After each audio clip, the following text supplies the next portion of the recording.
Here's a question for you. What vehicle has the lowest running costs? Well, we know it's going to be electric, but it's not going to be a car, is it? I'll tell you what it might be. It might be this, the Silence 01 electric scooter. According to the people that make this thing, this bike will let you travel for 100 miles for only £1. Sign me up. I know, it's not a car, it's not even a motorbike, it's a scooter. But variety is the spice of life, and I happen to think these things are pretty cool. Plus, this is no ordinary scooter. This one is electric. Right, let's take a look around, shall we?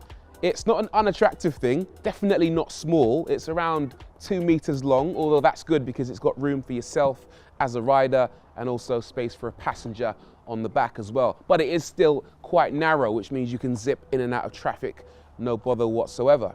In terms of styling, I'm more into my retro mopeds, but this is quite contemporary and I can still see that appealing to quite a lot of people. And this color scheme, the green and the black, well, let's face it, you're not going to lose it in a car park, are you?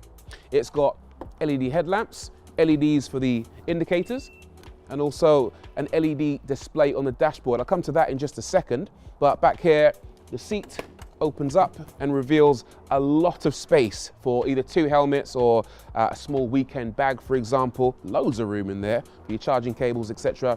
You've got hydraulic shocks, disc brakes at the front and at the rear, a little hook for your shopping, plus it's got a side stand and a center stand. Let me demonstrate that actually. So the side stand is nice and simple. You can just lean the bike like that if you're in a hurry. And the center stand is a little bit more sturdy. Some of these are quite difficult to operate if you're on the slender, less muscular side, shall we say. But this one's really simple. Put your body weight on it and the bike pops up and stays in place, no problem whatsoever. Probably the most interesting thing about this bike is the fact that it's got a removable lithium-ion battery pack in the center. You can remove it, take it away, plug it in separately to the bike. Very clever, and I'll talk a bit more about that later on. Let me show you the dashboard now, as promised. So up here, you've got your state of charge, your range, your drive mode, because there's a few of those, and also a trip computer.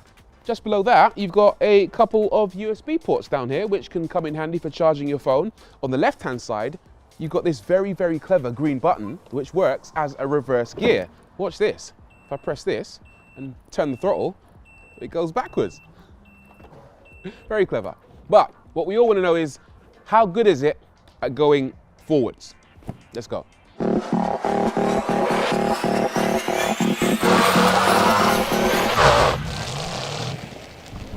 It's quite good actually. It's actually surprising how good. The motor can manage a steady 7 kilowatts of power with a peak power output of a 9 kilowatts.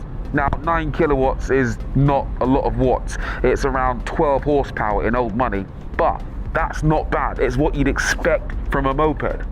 Let's get the performance figures out of the way, shall we? It does 0 to 50 kilometers an hour in 3.8 seconds. Top speed is 100 kilometers an hour. That's 62 miles per hour. And I think that's pretty respectable for what it is. It's definitely in line with what you might expect from a 125cc moped.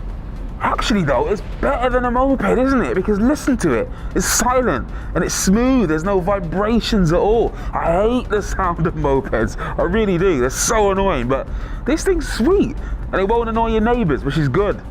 The brakes are quite interesting. It's got front and rear disc brakes, but where on a moped one lever normally operates the front and the other does the rear brakes, this one's a bit different.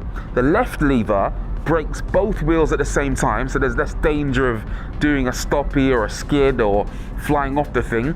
The downside is that you can't do skids. But the right lever, well, that brakes the front wheel and activates the regenerative brake system controlled by the motor at the back to help you brake and recharge the battery when you're going downhill or slowing down. So basically, right lever is weak and regen, left lever is strong for proper stopping. There are no gears, obviously. You just twist and you go. It's dead easy to control. The seats are quite comfortable and there's plenty of space for your feet, even if you're carrying a bag down there between your legs for shopping. The driving modes make quite a big difference as well. In Eco, the top speed is limited to 43 miles an hour, which forces you to use less energy and save battery, and the acceleration is, well, it's a bit weak really.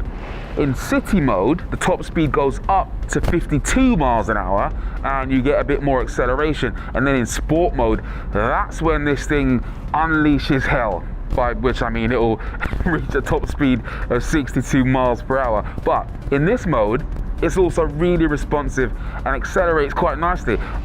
I think I'll leave it here actually. Yeah, quite enjoying this.